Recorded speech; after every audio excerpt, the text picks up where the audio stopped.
Unified 911, anong matutulong namin sa'yo? Anya ti maitulong mi ken kapo. Anong may tatabang ko sa Unsay imo? akong ikatabang nimo? Ngini makadabang na misal ka no. Sa anumang wika o dialekto, may tulong na darating sa iyo.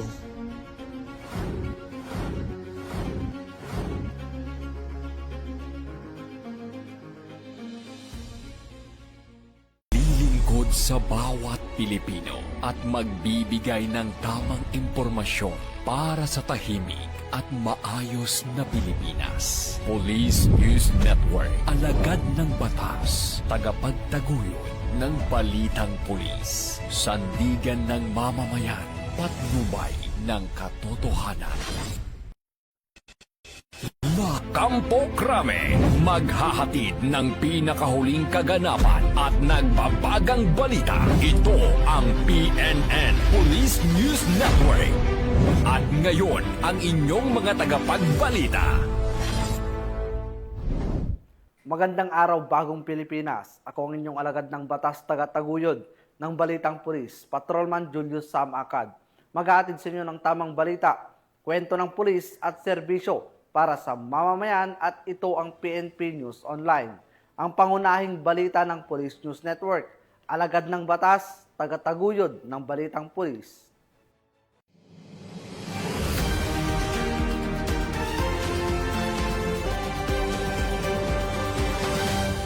Narito ang mabalitang nakalap ng ating mga PNN correspondents mula Luzon, Visayas at Mindanao.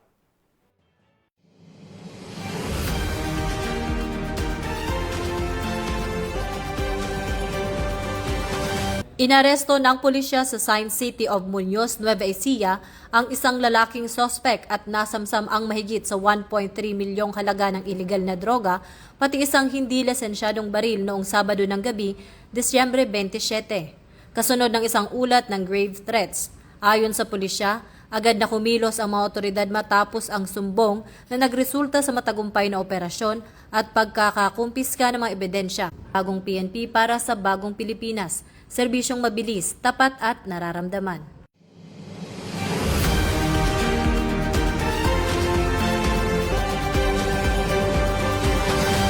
Pinaiigting ng Bohol Police Provincial Office ang mga hakbang sa seguridad kasabay ng pagdami ng lokal at dayuhang turista na bumibisita sa lalawigan ngayong mahabang bakasyon ng Pasko at Bagong Taon. Sa pamumuno ni Police Colonel Patricio C. Digay Jr., Provincial Director, layunin ng PNP Bohol na masiguro ang kaligtasan at kaayusan sa buong probinsya sa gitna ng peak travel season. Sa pamamagitan ng Bohol Tourist Police Unit na pinamumunuan ni Police Captain Jenny C. Parcon, pinalakas ang implementasyon ng programang Bantay Turista. Nakatuon ito sa mas mataas na police visibility at maagap na pagbibigay tulong sa mga pangunahing destinasyong panturista. Nag-deploy ang PNP Bohol ng mga unipormadong police at tourist police personnel sa mga beach, resort, pantalan, paliparan, heritage sites at iba pang mataong lugar. Kabilang sa kanang tungkulin ng pagpigil sa anumang kriminal na aktibidad, mabilis sa pagtugon sa mga insidente at pagtulong sa mga turistang nangangailangan ng gabay o tulong. Ayon sa pamunuan ng Bohol Police Provincial Office, ang pinaigting na presensya ng kapulisan hindi lamang para sa seguridad kundi upang matiyak din na magiging maayos, ligtas at kaaya-aya ang pananatili ng mga bisita sa Bohol. Patuloy rin ang koordinasyon ng PNP sa lokal na pamahalaan at mapang force multipliers upang mapanatili ang kapayapaan at kaayusan sa buong lalawigan. Nanatiling matatag ang PNP Bohol sa kanilang adhikain na protektahan ng mga residente at turista. Pinagtitibay ang imahe ng Bohol bilang isang ligtas, maasahan at world-class na destinasyong panturista. Mula dito sa Central Visayas, ako ang iyong PNN correspondent, Patrolwoman Annalyn N. Canoog, alagad ng batas, tagatuguyod ng Balitang Pulis.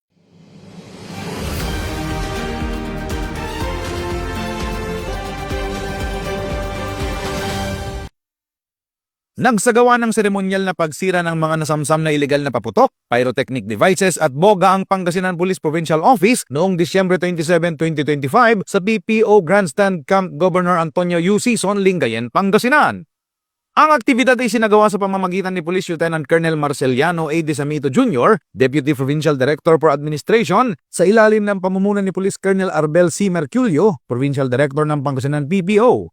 Layunin nito na ipakita ang mahigpit na kampanya ng pulisya laban sa iligal na paggawa, pagbebenta, pagmamay-ari at paggamit ng mga ipinagbabawal na paputok at improvised cannons, lalo na ngayong nalalapit ang pagsalubong sa bagong taon. Ang mga sinirang paputok at boga ay nakumpiska mula sa iba't ibang police operation na isinagawa ng mga himpilan ng pulisya sa buong lalawigan, alinsunod sa umiiral na batas at regulasyon upang maiwasan ang aksidenteng nagdudulot ng pinsala, pagkasira ng ari-arian at pagkawalaan ng buhay. Ayon kay Police Colonel Merculio, ang seremonyal na pagsira ay patunay ng matibay na paninindigan ng Pangasinan PNP sa pagpapanatili ng kaligtasan ng publiko at pagpapatupad ng zero tolerance policy laban sa ilegal na paputok. Hinimok din niya ang publiko na maging responsable sa pagdiriwang at agad na iulat sa otoridad ang anumang paglabag kaugnay ng ilegal na paputok at boga. Patuloy namang nananawagan ng Pangasinan PNP ng kooperasyon mula sa komunidad upang masigurong ligtas, tahimik at walang pinsalang pagsalubong sa bagong taon bilang bahagi ng sama-samang pagsisikap tungo sa isang disiplinado at maunlad na bagong Pilipinas. Mula dito sa Ilocos Region, ako po ang inyong PNN correspondent, Police Master Sergeant Robert Abella Jr., alagad ng batas, tagataguyod ng Balitang Pulis.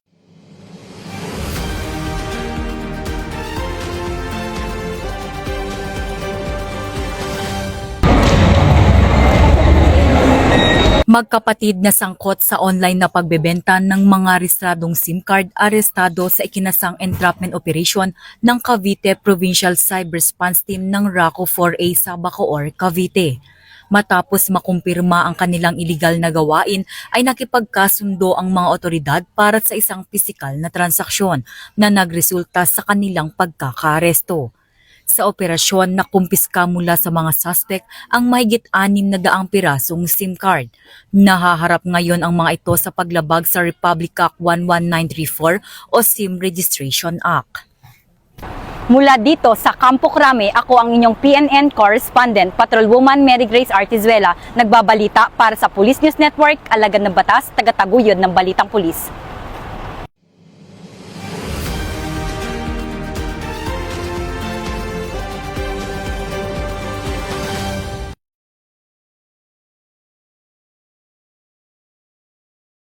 Isinagawa ng Iloilo City Police Station 3 sa pamumuno ni Police Captain Mavin R. Laranio, officer in charge, ang isang makabuluhang gift-giving activity nito lamang ika-28 ng Disyembre taong kasalukuyan, bandang 2:30 ng hapon sa Western Visayas Leprosarium, Barangay Inangayan, Santa Barbara, Iloilo. Layunin ng aktibidad na maghatid ng saya at pag-asa sa mga taong patuloy na hinaharap ang hamon ng leprosy bilang bahagi ng 4 na taong tradisyon ng Iloilo City Police Station 3 sa paglilingkod sa komunidad. Sa loob ng 4 na taon, nanatiling tapat ang ICPS 3 sa adhikaing magdala ng ngiti at malasakit sa mga residente ng leprosarium. Sumasalamin na ang tunay na serbisyo ay hindi lamang natatapos sa pagpapatupad ng batas, kundi umaabot sa pagpapahalaga ng pagkatao ng bawat isa. Ang programang ito ay nagpapaalala na ang malasakit at pagkakaisa ay may kapangyarihang magpagaan ng bigat ng karamdaman at diskriminasyon. Naisa katuparan ang aktibidad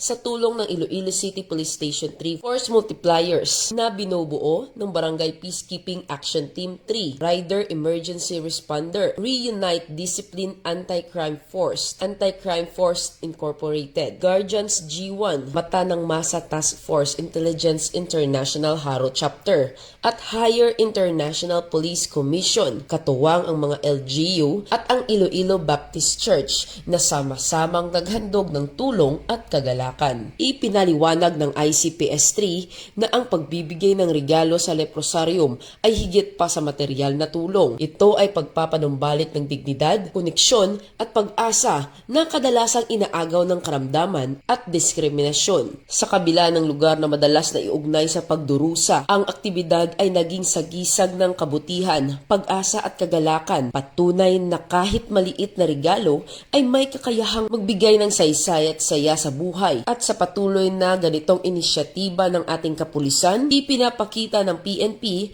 na sila ay hindi lamang tagapagpatupad ng batas, kundi tunay na kaagapay ng mamamayan sa pagbuo ng isang makatao at mapagmalasakit na lipunan. Mula rito sa Western Visayas, ako ang inyong PNN correspondent, Patrolwoman Justin May Halyores, alagad ng batas, tagataguyod ng Balitang Pulis.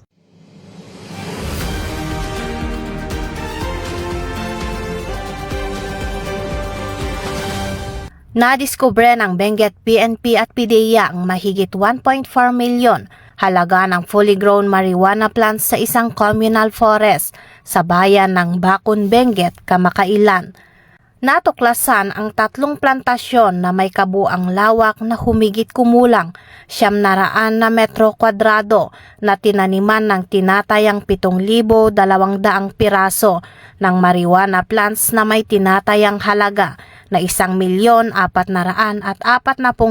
piso batay sa standard drug price. Bagamat walang naarestong cultivator, agad na winasak ng mga operatiba ang mga tanim sa mismong lugar matapos makakuha ng sapat na sampol na isinumiti sa Regional Forensic Unit Cordillera para sa karagdagang pagsusuri. Ayon sa Benguet PNP, ang matagumpay na operasyon ay patunay ng kanilang patuloy na pagsisikap na mapanatili ang kaayusan at kapayapaan ng komunidad at makamit ang isang ligtas at drug-free na pamayanan. Mula dito sa Region Cordillera, akong yung PNN correspondent, Patrolwoman Jesly Sabado, alagad ng batas, taga-taguyod ng Balitang Pulis.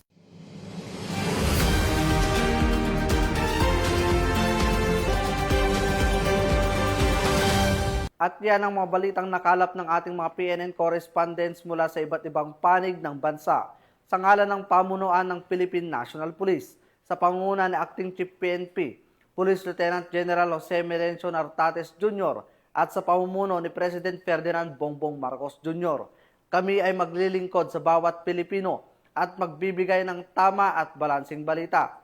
At ito ang bagong PNP para sa bagong Pilipinas, serbisyong mabilis, tapat at nararamdaman. Mula rito sa tanggapan ng tagapag-ugnay ng Pambansang Pulisya, ako ang inyong alagad ng batas, taga-taguyod ng Balitang Pulis, Patrolman Julius Sam Acad. Maghahatid ng tamang balita, kwento ng pulis at serbisyo para sa mamamayan at ito ang PNP News Online, ang pangunahing balita ng Police News Network.